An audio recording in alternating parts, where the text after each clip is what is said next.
This is your corner on Fifth. Good morning to you, Lydia. How are you on this 26th day of January? I haven't seen you in a long time. Come talk to us. What have you been up to? Morning. Yes. Well, I've been mothering motherlessly, motherfully. Oh, Not motherless, well, motherfully when you say with the holidays. motherlessly, So, I've just lost all my baubles as mother because this kid drives me crazy. What's it been like over the high days with Isla and with the family little and one. balancing all these Sure. balls? Yeah. I mean, they do dictate your timeline. So you really have to be creative. She's getting independence. So solo playing, her own playing is happening, but in short bursts. So you just, my day divides into morning, can you do an activity? Afternoon, can you do an activity? And then at least you have some more hands by the evening, when Carl gets back. But yeah, it's really, and once you get into that, yes, you need to be intentional, but also I said to Carl, sure, I thought I learned to be with a toddler what it means to be flexible, but I don't think I'm as flexible as I need to be because things can get thrown at you all the time and you just have to maneuver. But Takes a yeah, lot we out still of here. you. Yep. Yeah. Well, you had a very interesting time in your life with your family. Just talk to us quickly about the next couple of weeks. Um, with my family, in terms of, there seems to be a lot the next couple of weeks. Packing We'll and be back in. packing and packing and packing. Yeah, well, there's some things happening.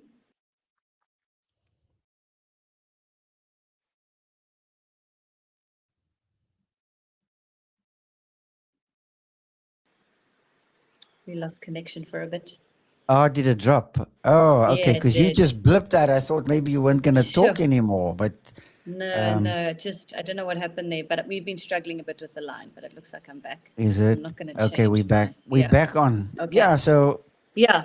No, no. So just I think for now, just it's a difficult transitional phase we're still in. I mean, we've been limboing for a while and things are coming to a head. So as soon as I'm in a position not to say too much, but things are moving. I was back at school and I'm just trying to navigate. Still, I haven't gotten back to the study. Yeah, just trying to travel. You make a comment all the time, and I like that. It's like, are you traveling to try and travel light? I said to Carl this morning, I'm constantly shedding. mm, It's like we're on the beach, and if you're not careful, then that just the sand just comes in on floating. So mm, traveling light is mm. easy. Yeah. So Yeah. Yep. I know soon Well, things will come out, and yeah. sure. Sure. Well, as you gain clarity, we'll chat some more. But we want to finish this series, and it's going to take a couple of episodes. And this morning, we're going to talk into another area. Let's just go there because we've been trucking through some heavier stuff. The last time we chatted about the order of the owl, right? And the tool that I created to help young people, well, children, navigate their lives wisely. And you were working through the order of the owl, right? And that portfolio idea where we leaned heavily on the book of Proverbs and to be cycling through that across your lifetime because there's everything there from family issues to maintaining sexual purity, marital fidelity, fiscal economy, uh, inheritances, governance, politics, you name it, it's all there. But this morning, man, I look at a little more of a difficult topic that you won't hear much about. And yet, people start poking in this direction, and it seems like we are a bunch of guys, we're all blindfolded, and we are to describe what we feel. It's an elephant. Remember that story? A whole lot of blind people are asked to describe what they feel One feels the tail of the elephant and says it feels like this. Another one the ear, but they don't know it's an elephant. And all of us are describing and poking at this thing, and we know there's something there, but we just can't put our finger on it. And I think a pursuit of wisdom has some similar dimension. So let's raise the issue in number 11 when we talk about a locus of authority spectrum. Because now, when you look at it, a descriptor like that, what does that say to you? Locus of authority. Questions or comments? Shoo. I think question, first of all, I need to go back to Oh, there the line has dropped again. Okay. Sure, this line is crazy.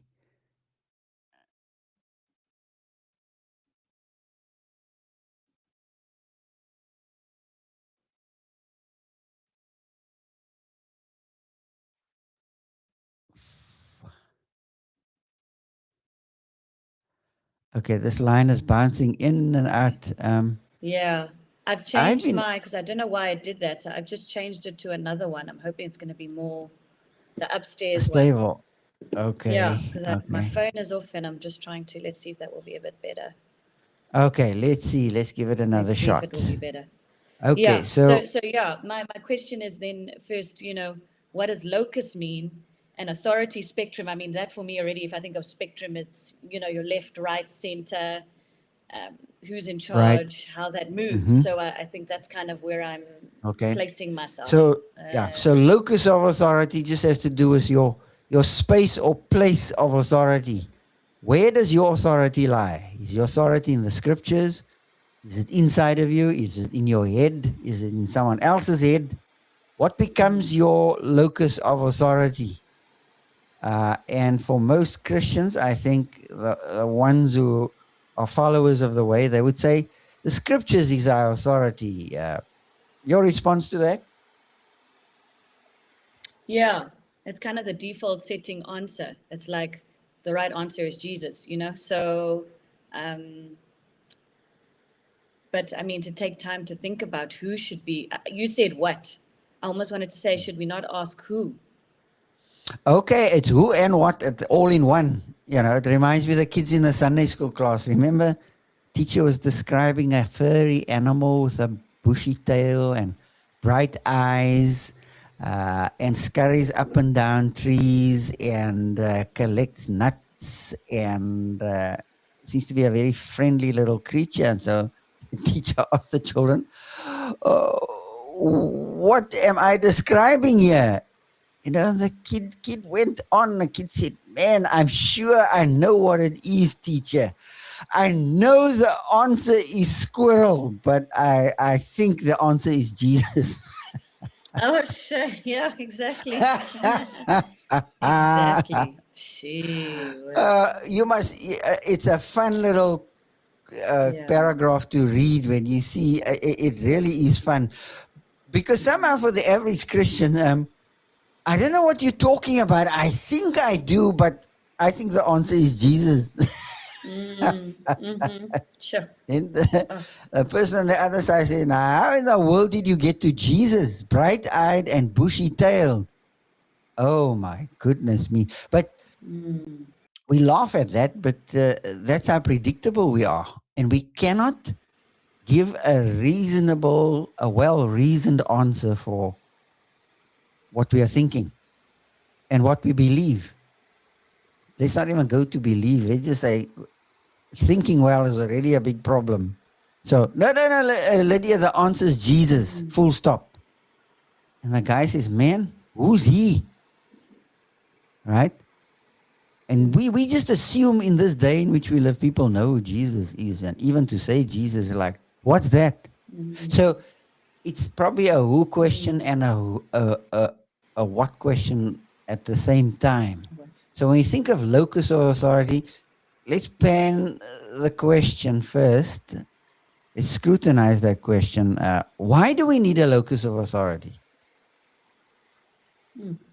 Well, I think it's like having, I mean, when you're talking about what's really real, and there's then you start talking about something being true, there needs to be something that you're, I don't know if comparison is perhaps a word to use. I don't know. Um, when I'm teaching, if I think of it history, there needs to be something that I'm ascribing to as valid and credible so that I can compare whatever it is I'm talking about to this. So I feel as if when you're talking about an authority, if I make myself an authority, then I'm saying anything else I'm encountering that gets, scrutinized and hierarchical ranked, if you will, according to my last say Right, right. So, or so, my so we first could say. So I think, yeah. we could use the word standard, right? Mm, A locus sure. uh, um, of a standard. What is my standard by which I measure everything else, or just measure what I do, Yeah. or do I just fly by the seat of my pants? So when you think you gave such a beautiful description there of an authority spectrum, it's a left, it's an axis, a horizontal axis which has a center and it's got two ends, a left end and a right end, and the ends are two extreme points, with the mean being the one in the middle, right? And so for the Christian, we say the scriptures is our authority. Now, how does the scriptures become our authority? I guess that would be the other question. What are your thoughts on that? We just say it is an I authority, think but how does it become my yes, authority? yes. Yeah. I think there's a lot of assumptions being made as if, like you get pre-designed answers, but you're not given the process to work out. It's like mathematics. Mhm. What are we trying to encourage the children to think about? You've got a problem. You can get to an answer. There are multiple ways of getting to that answer, but the focus shouldn't necessarily be the answer. The focus actually, which I think if you speak to a lot of math teachers, and that's the issue, is how do you process that to get there, Mm. to get to a answer, you know? Right, And right. I feel like here is what you're actually touching on, because it really starts to pull apart. I mean, how many people can you speak to that claim to be followers of the way or put this title of Christian over them, and you say, what is Bible? What makes up Bible? Now you're going into now what makes it credible, historical, archaeological, linguistic significance. How much of that are we able to navigate through? And then who's talking through that, and why is it connected? How does God work in this? And then should that be so? It really starts to become quite quickly. You can see somebody fall apart in this Mm. because it's like, oh, I wasn't given that opportunity for process Oh, and thinking right. this through and being able to question.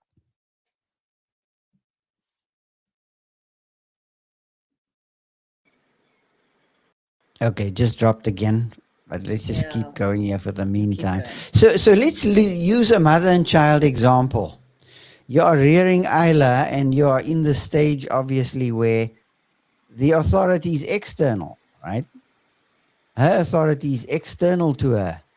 She doesn't have the capacity to process Mm. at a level which is high internal. It's still high external. Mommy and daddy. That's an interesting observation. Watch how she responds. She looks at your face when she does something and she figures, this is not a cool thing to do. Or she'll test it, right? She'll throw water outside of the bath, but Yeah, she'll watch you and she'll still do it. When she because gets now a you're giving whipping, a it's like, reaction. oh, okay, okay. Of course, then the whole world comes to an end right Mm, there. Third World Wars over, mm, right?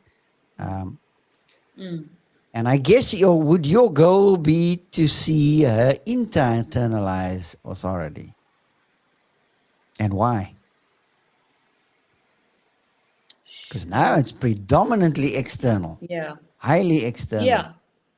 And I mean, you've touched on it in terms of its developmental, because at this point, she doesn't have that capability developmentally, neurologically, physiologically, emotionally, all of that to have that kind of authority. So I almost want to But say, is you, there not degree of authority? So as she's developing, realizing, wait a minute, you know, there's Okay, something so that is this going to is shift, that's going to already that's start right. to become internal, right? So, Right. So um, it's a developmental thing. And you are spot on yeah. with that, because sometimes we just assume our kids have it down, and then we watch them and say, figure out, nooit. They're not even navigating here. They're just being absolutely foolish, senseless. So it is a developmental thing. And you want to constantly nurture it. And I would suspect you want to nurture to a point where she starts to internalize the stuff, right? She's not, she's going to get to a point as she gets older where it's no longer what mommy and daddy tells me what to believe or what to do, but it's what I sense this is the right thing to do, right? So I think that's important for all of our development. I can be the most wonderful parent, but there comes a point where you had to make your own decisions. I didn't always agree with your decisions, but boy, oh boy, you get to get to a point where you say, I'm making this decision. And all of us go through that, and we will continue to go through that. And so, to talk about the locus of authority spectrum is a huge one. Because how do you develop this is the issue. Sure. Or let's say, how does this develop? Is it magical? Or is there a systematic build? You see, that's where one has to think very, very carefully now. Well, And something you, that's coming to mind when we're talking about internal, external, just to is they saying, when I say they, the researchers are saying with early childhood, as a mother's voice becomes your child's internal voice, is now what's coming through. So I guess because you're disciplining and growing and quite you really the primary everything for 0 to 3, and then there is a shift. They say what you're saying, how you're saying it, all of that now starts to become their, I guess, how they're talking to themselves, how they start to process that. And that can really be quite, so as you're saying that, there's no magic there. There's something that's being received, I'm responding to, and there's this constant stimulus of environment and relationships that we're going back and forth, back and forth, back and forth all the time. So I almost want to say, is that not, and there's a phase here, and the phases change. And we can be in I'm in my 40s now, and to really stop and think about, wait a minute, what is my authority? Who is my authority? How am I hearing what I'm saying? According to what? Why am I deciding this over this? I think that really can stop you in your tracks very quickly. well, I was just thinking, I hope you don't hear me in your head, because that will be your worst nightmare. Like you were saying, the mother's voice gets Well, internalized into the child. But I hear what you're saying. I hear what researchers say on that, because for a child, that is so crucial. And it's a very dynamic process, isn't it? And I think of Colossians 1:27, because we by no means being exhaustive on this particular topic. It is a huge one. And so little talk into this area is done.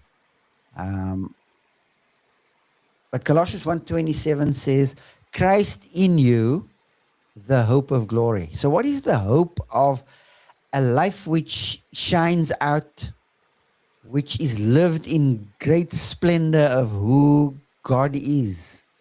Well, it's Christ inside of you. It's Christ in us, the hope of glory, which means he's right inside of you, which means that there is a locus point inside of you, which happens to coincide with the external word, which is the scriptures, right?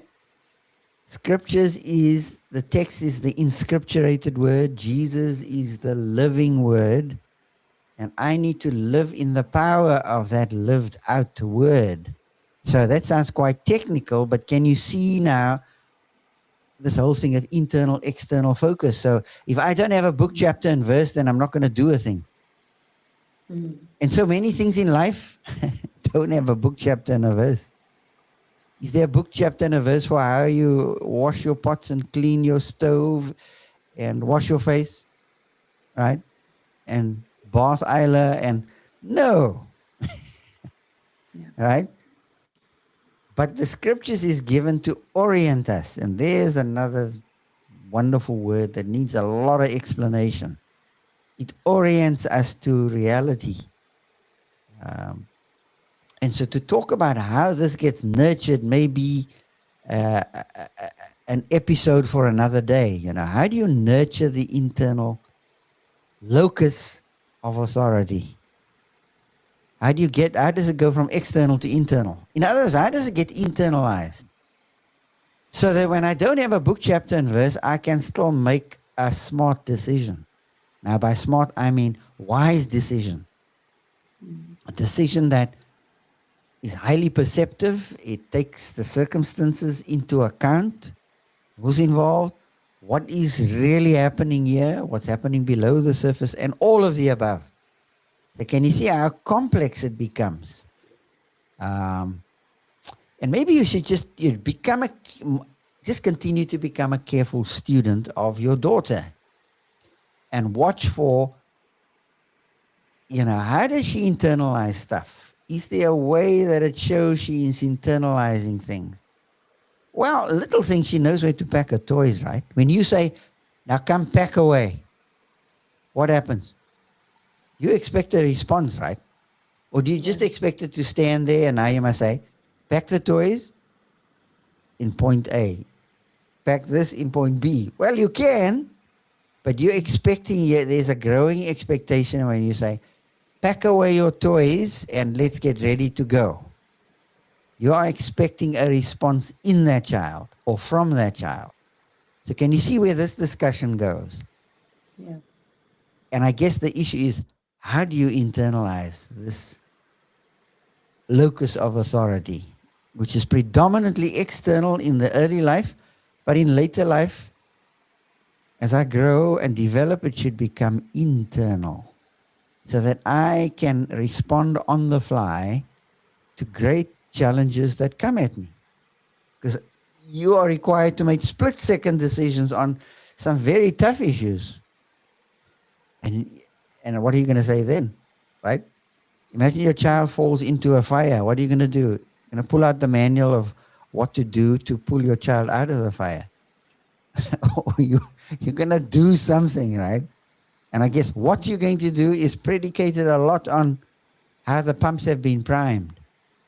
So can you just feel the intensity of the question? What is this? How does it work? How do you develop it? How do you detect it? How do you read it in someone else? That's interesting. Can you say that that person has internalized a focus of authority, a locus of authority? So, there's a lot here, Lids, and don't stop thinking on it. We're just going to work our way through the list. As I said, we're not being exhaustive. We're just touching on it because these things help us with understanding where we are and where others are at. And without becoming highly critical of them, we just, okay, you still very book, chapter, and verse type, you sub A, and that's your response. So now I understand how to respond to you. So um, let's just tie together with a challenge for you to continue to study your little person in your life and watch how that develops and where there are struggles and why there are struggles at certain issues. And any comments and any questions as we just close out this block? No, but only to say, I mean, I'm also realizing more and more you picking up. I said to Carl the other day, there were two things. The one thing is I'm realizing I'm getting to a stage with her when you're talking about this internal locus of authority.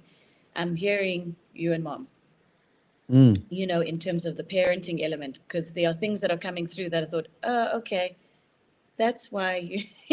I'll give two examples. One is when I want you to respond to me, I want to hear, yes, mom. right. You talk to me because you are identifying and acknowledging there's a rot in a response. And then, Mm, which you can hear there's loaded. And then the other one is, I laughed, which that kind of came from something because she was crying for ice cream this morning and having a little bit of a meltdown because we wanted ice cream, you know, mm, and got to a point where I was like, we're just totally letting go.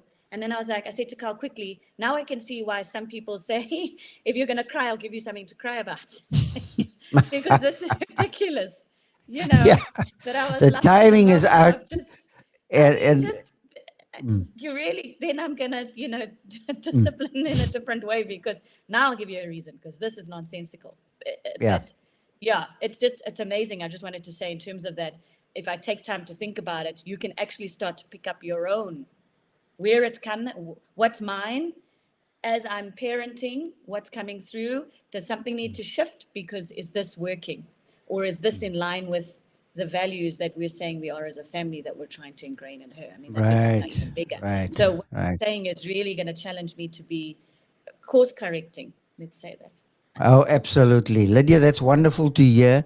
And you're going to have to be doing course correction for the rest of your life, uh, all the time. We have to check the standard and course correcting. So, Lydia, thanks for your time and enjoy the day. Enjoy your appointments and your disappointments as well. Come into it, Sheesh. but Wow. enjoy it. Yep. Thanks, Dave. You Okay. too. All the best, eh? Sure. Yeah.